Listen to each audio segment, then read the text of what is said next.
Astroved Tamil YouTube channel நேயர்களுக்கு அபிராமி சேகரின் அன்பான வணக்கங்கள். நம்ம இந்த வீடியோவில் மாந்தி பகவானை பற்றி பார்க்க போகிறோம். இந்த ஜோதிட சாஸ்திரத்தில் என்னப்பா சொல்லப்பட்டிருக்கு அப்படின்னா, நவகிரகங்களில் முதல் கிரகம் சூரியன். அந்த சூரியனுடைய மகன்தான் சனி. அந்த சனி பகவானுடைய மகன்தான் மாந்தி அப்படின்னு பொதுவாக சொல்லப்பட்டிருக்கு. இந்த மாந்தி பகவான் நம்முடைய ஜாதகத்தில் எங்கே இருந்தாலும் நன்மையா தீமையா இதான் மெயினாக நம்ம பார்க்குறது. ஒருத்தவங்களுடைய ஜாதகத்தில் மாந்தி எங்கே இருக்கும் அப்படிங்கிறதும் இருக்குது. மாந்திக்குன்னு தனியாக கணிக்கக்கூடிய கால்குலேஷனும் இருக்குது. நடைமுறை வாழ்க்கையில் மாந்தி உண்மையிலேயே நல்லவரா அல்லது அவரால் நமக்கு எதுவும் பிரச்சனைகள் இருக்கா அப்படின்னா, மாந்தி அப்படின்னாலே அது தோஷம்தான். தோஷத்தை பற்றி சொல்வதற்கு மட்டும்தான் மாந்தியை எடுத்துக்கிறோம். ரெண்டாவது, மாந்தி ஜாதகத்தில் எப்பொழுது போடப்படுகிறதோ அப்போ இருந்தால் அவர் பலன் செய்ய ஆரம்பிப்பார்னு அடுத்த கருத்து இருக்குது. அதனால் மாந்தியை பற்றிய ஒரு பயம் ஃபியரிங் இருந்துக்கிட்டே இருக்குது.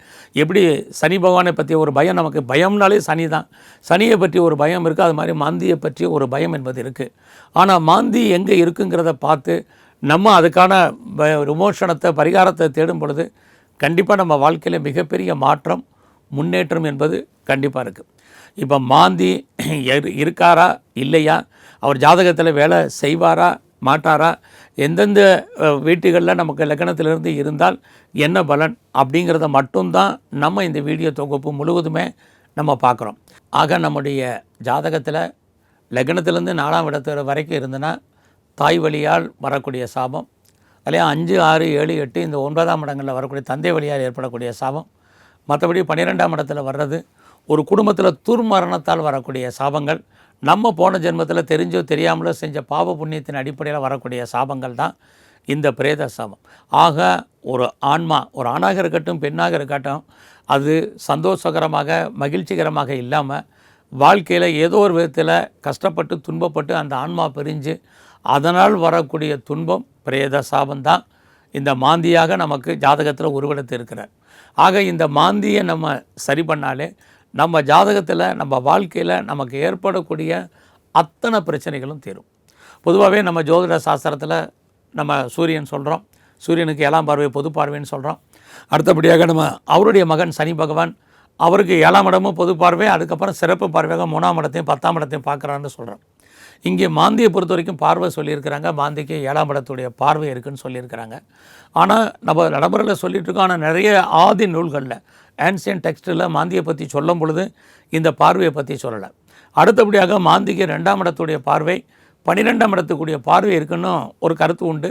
ஆனால் இந்த 2 அவர் தான் இருக்கும் இடத்துலேருந்து 2ஆம் இடத்தையும் 12ஆம் இடத்தையும் பார்ப்பார்னு மாந்தியை பற்றிய அந்த பார்வை ஆஸ்பெக்ட் அதை பற்றியும் நம்முடைய பூர்வ நூல்களில் சொல்லலை.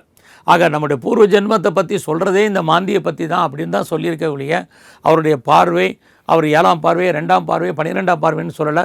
ஆனால் இப்போ நடைமுறையில் நம்ம அதையெல்லாம் நம்ம நிறைய சொல்கிறோம். இப்படி மாந்தியை பற்றிய ஒரு மாறுபட்ட கருத்துக்கள் தான் நம்ம ஜோதிட சாஸ்திரத்தில் இருந்துக்கிட்டே இருக்குது.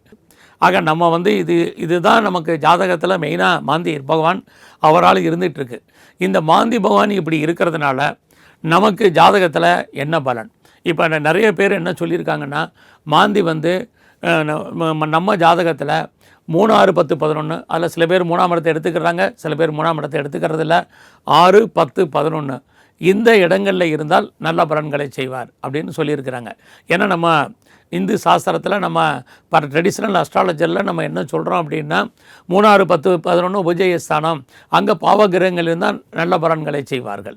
இதை நம்ம பொதுவாக சொல்லிகிட்டு இருக்கிறோம்.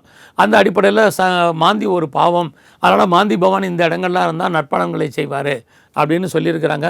நடைமுறையில் மாந்தி எங்கே இருந்தாலும் பாவம்தான், அது தோஷந்தான், அது சாபந்தான். அப்போ அந்த மாந்தியை நம்ம சரி பண்ணாமல் வாழ்க்கையில் பெரிய லெவலில் ஜெயிப்பதற்கான வாய்ப்புகள் இல்லை. அதனால தான் மாந்தியை பற்றிய மாறுபட்ட புராண கதைகளும் சரி, நம்ம இப்போ ராவணன் கதையை சொல்லுவாங்க, இந்திரஜித் கதையை சொல்லுவாங்க. நம்ம அந்த கதைக்குள்ளெல்லாம் இப்போ நம்ம போகலை. ஏன்னா நமக்கு தேவை மாந்தி நம்ம ஜாதகத்தில் எங்கே இருக்கார், அவர் என்ன பலன்களை நமக்கு செய்வார், நம்ம அதிலேருந்து எப்படி மீண்டு வந்தால் நம்ம வாழ்க்கை சக்ஸஸ்ஃபுல்லாக இருக்கும். இது மட்டும்தான் நம்ம பார்க்குறோம். அப்படி பார்க்குற போது உங்களுக்கு இந்த நான் முதலே சொன்னேன் பிரேத சாபம்னா என்னன்னு சொன்னேன். 22 ஃபீட்டுக்குள்ளே ஒரு ஆன்மா இருக்கிறது. அதே போல் இப்போ ஒரு இறந்த ஒரு பிரேதம் நம்ம ரோட்டில் போகும்போது அந்த பிரேதத்துக்கு நிறைய பேர் நீங்கள் பார்த்தீங்கன்னா சரியும், சில விவரமானவங்கள் முன்னோர்கள்லாம் அந்த பிரேதம் போகும்போது எந்திரிச்சு நிற்பாங்க. நீங்கள் இதை பார்த்தீங்கன்னா தெரியும். இதெல்லாம் தான் அந்த ஆன்மாவுக்கு நம்ம கொடுக்கக்கூடிய மரியாதை. நம்ம எல்லாம் என்ன நினைக்கிறோம், செத்ததுக்கப்புறம் யார் வர்றாங்க போகிறாங்க நமக்கு என்ன தெரிய போகுதுன்னு நம்ம நினச்சிட்டு இருப்போம். ஆனால் நாம் இறந்ததுக்கப்புறம் தான் நம்ம கண்ணால் நம்மளை சுற்றி என்னெல்லாம் நடக்குது, யாரெல்லாம் வர்றாங்க, யாரெல்லாம் இப்போ போகிறாங்க, உண்மையாக அழுகிறாங்களா போகிறாங்களாங்கிறதெல்லாம் நம்ம இறந்ததுக்கப்புறம் தான் தெரியும். அதை மட்டும் சொல்லக்கூடியவர் இந்த மாந்தி பகவான் மட்டும்தான். இறப்புக்கு அப்புறமான பலனை மற்ற கிரகங்கள்லாம் நம்ம சொல்கிறோம். ஒரு ஜாதகத்தில் நம்ம மெயினாக கண்டுபிடிக்கிறது எவ்வளவோ விஷயங்கள் நல்ல விஷயங்கள் இருந்தாலும் அவருக்கு வாழ்க்கையில் முன்னுக்கு வர முடியல அப்படின்னா அவருடைய 12ஆம் இடத்தை பார்க்கணும். 12ஆம் இடம் போன ஜென்மத்தை சொல்வது. அதுலேயுமே நம்ம டிஃப்ரெண்ட் ஆஃப் ஒப்பீனியன்ஸ் இருக்குது. ஸோ 9ஆம் இடம் போன ஜென்மம், 5ஆம் இடம் இந்த ஜென்மம், ஒரு லக்னம் இந்த ஜென்மம், 5ஆம் இடம் அடுத்த ஜென்மம்னு இப்படி மாறுபட்ட கருத்துக்கள் இருக்குது. ஆனால் எப்பயுமே 12ஆம் இடம் என்பது நம்முடைய கடந்த கால வாழ்க்கை அல்லது நம்முடைய போன ஜென்மத்தை சொல்வது. அவங்க 12ல் என்ன கிரகம் இருக்கோ அதை வச்சு தான் நமக்கு இந்த மாந்தியினுடைய தொடர்ச்சியை அங்கேருந்து தான் ஆரம்பிக்குது. அப்போ மாந்தி அப்படின்னாலே பிரேத சாபம் தான் நம்ம மெயினாக சொல்கிறோம். ஸோ அப்படிப்பட்ட இந்த மாந்தியை பொறுத்த வரைக்கும் நம்ம எவ்வளோ தூரத்துக்கு நம்ம ஜாதகத்தில் இருக்கார், எங்கே இருந்தால் அவருக்கு என்ன மாதிரியான தோஷங்கள்ங்கிறத தான் நம்ம மெயினாக பார்க்குறோம். ஸோ நான் திரும்பவும் சொல்கிறேன், மாந்தி ஒரு சுப கிரகம் இல்லை, அதை நம்ம சுப கிரகமாக எடுத்து வேற பேசுகிறோம். ஆக நம்ம நவகிரகங்கள் 9 தான். மாந்தி அதை நிறைய பேர் ஒரு துணைக்கோளுங்கிறாங்க, நிறைய பேர் ஒதுங்கிறாங்க. மாந்தி நம்முடைய தோஷத்தை கண்டுபிடிக்கக்கூடிய ஒரு மிக மிக முக்கியமான ஒரு கிரகங்கிறத மட்டும் இல்லாமல் அது முக்கியமான அதுதான் நம்ம ஜாதகத்தையும் நம்மளை சூட்சுமமாக இயக்கக்கூடிய விஷயம். அந்த மாந்தி உதாரணத்துக்கு நம்முடைய லக்னத்தில் இருக்காருன்னு வச்சுங்களேன். ஒருத்தருடைய ஜாதகத்தில் அவருடைய லக்னத்தில் அந்த மாந்தி இருந்தார் அப்படின்னா அவர் வாழ்க்கையில் பெரிய லெவலில் இருக்கலாம். ஆனால் ஏதாவது ஒரு சந்தர்ப்பத்தில் அந்த புகழ், அந்தஸ்து, கௌரவம் எல்லாம் என்ன லக்னம் அப்படின்னாலே ஒருத்தருடைய அந்தஸ்து, புகழ், கௌரவம் இதையெல்லாம் சொல்லக்கூடியது. ஏதோ ஒரு சந்தர்ப்பத்தில் அவருடைய எல்லாமே மாறி வாழ்க்கையில் ரொம்ப பெரிய லெவலில் கீழே வருவார். இதை பார்த்தீங்கன்னா இந்த மாதிரி இருக்கக்கூடியவங்க ஜாதகத்தில் நீங்கள் எடுத்து பார்த்தீங்கன்னா அவங்களுடைய ஜாதகத்தில் லக்னத்தில் மாந்தி இருப்பார். அது அவங்களுக்கு தெரியாமே இருக்கலாம். மாந்தியை பற்றி விழிப்புணர்வு இல்லாமல் இருக்கலாம். மாந்தியை பற்றி ஜோசியர்கள் நம்ம சொல்லாமல் இருந்திருக்கலாம். மாந்தி சொல்லி அதுக்கான பரிகாரத்தை அவர் செய்யாமல் இருந்திருக்கலாம். அப்படி பார்க்குற போது இந்த மாந்தி ஒருத்தருடைய லக்னத்தில் இருந்தாலே, லக்னம் தான் நம்ம வாழ்க்கையை முழுமையாக நம்ம இயக்கக்கூடியது. நம்முடைய அறிவு, ஆற்றல், நம்ம வாழ்க்கையில் ஏற்படக்கூடிய ஏற்றத்தாழ்வுகள், இன்ப துன்பங்கள் சகலத்துக்கும் இந்த லக்னம் தான். அங்கே அந்த மாந்தி இருந்தால் அவர் தோஷம்தான் செய்வார். அடுத்தபடியாக ஒருத்தருடைய லக்னத்திற்கு 9ஆம் இடத்துல மாந்தி இருக்கான்னு வச்சுங்க. 9ஆம் இடம் அப்படின்னாலே நம்ம பொதுவான ஜோதிட சாஸ்திரத்தில் தெய்வ அனுகூலம் அப்படின்னு தான் சொல்லுவோம். ஆனால் அங்கே மாந்தி இருந்தாலே இந்த தெய்வ அனுகூலம் என்பது அவருக்கு இருக்கிற மாதிரி இருக்கும், அது கிடைக்கிறதுல நிறைய தடை இருக்கும். ஸோ 9ஆம் இடத்துடைய அத்தனை காரவத்துவங்களும் ஏதோ ஒரு விதத்தில் பாதிக்கப்படும். அப்பா நல்லா அப்பாவாக இருப்பார், அவரே சமயத்தில் நமக்கு பிரச்சனைக்குரியவராக இருப்பார் ஒரு காலகட்டத்தில். ஆக அதுக்கு என்னன்னு பார்த்தீங்கன்னா இங்கே மாந்தி மறைஞ்சு நிற்பார். அடுத்து பார்த்தீங்கன்னா நம்முடைய உயர்கல்வி நல்லா படிச்சிருப்பான், ஸ்டடி பண்ணியிருப்பான். கடைசியில் பார்த்தீங்கன்னா ஹையர் எஜுகேஷனில் நம்மளே அறியாமே நமக்கு பிரேக் இருந்திருக்கும். அப்போ நம்ம நல்லா படித்து நல்லா மார்க் ஸ்கோர் பண்ணி பெரிய லெவலில் எஃபர்ட் எடுத்து பண்ணியிருக்கோம். பட் நம்ம பிரேக் ஆகிட்டோம், படிப்பில் ஃபெயில் ஆகிட்டோம்னு பார்த்தீங்கன்னா அங்கே மாந்தி இருப்பார். யாருக்கெல்லாம் பெரிய லெவலில் வெளிநாட்டு தொடர்புகள் வேணும்னு நினைக்கிறீங்களோ அதில் நிறைய தடை வந்ததுன்னா அந்த 9ஆம் இடத்துல மாந்தி இருப்பார். 9 அப்படின்னாலே தெய்வம். ஆக அந்த தெய்வத்தினுடைய அனுகூலம் நமக்கு கிடைக்கிற மாதிரி ஒரு தோற்றம் தெய்வ அனுகூலம் இருக்காது. ஆக 9ஆம் இடத்தில் இருக்கக்கூடிய மாந்தி மிகப்பெரிய தோஷத்தை செய்வார். ஆக ஒருத்தருக்கு கிடைக்கக்கூடிய அத்தனை தெய்வ அனுகூலத்தை ஆட்டோமேட்டிக்காகவே கட் பண்ணி விட்டுருவார். அவருடைய இப்போ உயர்கல்வியாக இருக்கட்டும், தந்தை வழி உறவுகளாக இருக்கட்டும், எல்லாத்துலேயுமே பிரச்சனை பண்ணுவார். நீங்கள் அடுத்து பார்த்தீங்கன்னா எக்ஸ்போர்ட் அண்ட் இம்போர்ட் பண்ணுறதெல்லாம் பார்த்தீங்கன்னா இந்த 9ஆம் இடத்துல மாந்தி இருக்கிறவங்க ஜாதகத்தெல்லாம் பாருங்கள், அவங்களுக்கெல்லாம் இந்த பணம் லாக் ஆகிரும், பெரிய லெவலில் லாஸ் ஆகிறதுக்கான வாய்ப்புகள் இருக்குது. இதெல்லாம் இந்த ஏற்றுமதி இறக்குமதி பண்ணக்கூடியவங்க. அடுத்து பார்த்திங்கன்னா அடிக்கடி சில பேர் வேலை மாறிக்கிட்டே இருப்பாங்க. 9ஆம் இடமும் அடுத்து change of profession, change of company. அடுத்து அவங்க வேலை ஒரு இடத்துலையும் நிலச்சி நிற்க மாட்டாங்க. ஒன்று கம்பெனி மாறுவாங்க, வேலை மாறுவாங்க, ப்ரொஃபஷன் சேஞ்ச் ஆகிட்ருக்கோம். இதெல்லாமே 9 சேஞ்சு தான். நீங்கள் அவங்க ஜாதகத்துலலாம் பாருங்கள் மாந்தி இருப்பார். எந்த இடத்துலையுமே நிலையாக இருக்க மாட்டாங்க, நிலையான வருமானங்கள் இருக்காது, நிலையான சம்பாத்தியங்கள் இருக்காது. கம்பெனி மாறிக்கிட்டே இருப்பாங்க, ப்ரொஃபஷன் எங்கேயுமே நிலச்சி இவங்களும் இருக்க மாட்டாங்க, கம்பெனியும் இவங்களை இருக்க விடாது. அவங்க ஜாதகம்லாம் நீங்கள் எடுத்து பாருங்கள், 9ஆம் இடத்துல மாந்தி இருப்பார். அடுத்து லீகலாவோ இல்லீகலாவோ ஏற்படக்கூடிய தொடர்புகள், இது அத்தனையும் பார்த்திங்கன்னா 9ஆம் இடத்துல மாந்தி இருக்கிறது தான். ஸோ ஒருத்தவங்களுடைய லைஃப்பில் ஆணாகோ பெண்ணாகோ ஒன்றுக்கும் மேற்பட்ட தொடர்புகள் ஏதோ ஒரு விதத்தில் ஏற்படக்கூடிய கான்டாக்ட்ஸ் எல்லாம் பார்த்திங்கன்னா இந்த 9ஆம் இடத்தில் இருக்கக்கூடிய மாந்தி அவங்களுக்கு வாழ்க்கையில் பிரச்சனையை செஞ்சுக்கிட்டே இருப்பார். அது மட்டும் இல்லை, வெளிநாட்டில் அவங்களுக்கு ஏற்படக்கூடிய அத்தனை பிரச்சனைகளுக்கும் பார்த்திங்கன்னா இந்த மாந்தி அதை பிரேக் பண்ணிக்கிட்டே இருப்பார். இதிலிருந்து மாந்தி பகவானுடைய துன்பத்திலிருந்து, அவருடைய கஷ்டங்கள்லேருந்து, அவருடைய தாக்கத்திலிருந்து நாம் விடுபடுவதற்கு ஏதாவது வாய்ப்பு இருக்கா அப்படின்னா கண்டிப்பாக அதற்கான வாய்ப்புகள் நிறையா இருக்குது. எல்லாத்துக்குமே ஜோதிட சாஸ்திரத்தில் ஒரு விதி இருக்குது, அதுக்கு ஒரு விளக்கும் சொல்லப்பட்டிருக்கு. அதே தான் மாந்தி பகவானுக்கும் நிறைய பரிகாரங்கள் சொல்லப்பட்டிருக்கு. இங்கே நம்ம இந்த மாந்தி இருக்கக்கூடிய இந்த காலங்களில் நாம் என்ன மாதிரியான ஸ்தலங்களுக்கு போகிறது, என்ன மாதிரியான பரிகாரம் பண்ணால் ஓரளவுக்கு இதிலேருந்து விடுபடுவதற்கான வாய்ப்புகள் இருக்குது. முதல்ல மாந்தி பகவான்னு நீங்கள் எடுத்திங்கன்னா முதலே சொன்னேன், அறிமுகத்தில் சொன்னேன், சனி பகவானுடைய புத்திரன் தான் மாந்தி அப்படின்னு சொன்னேன்.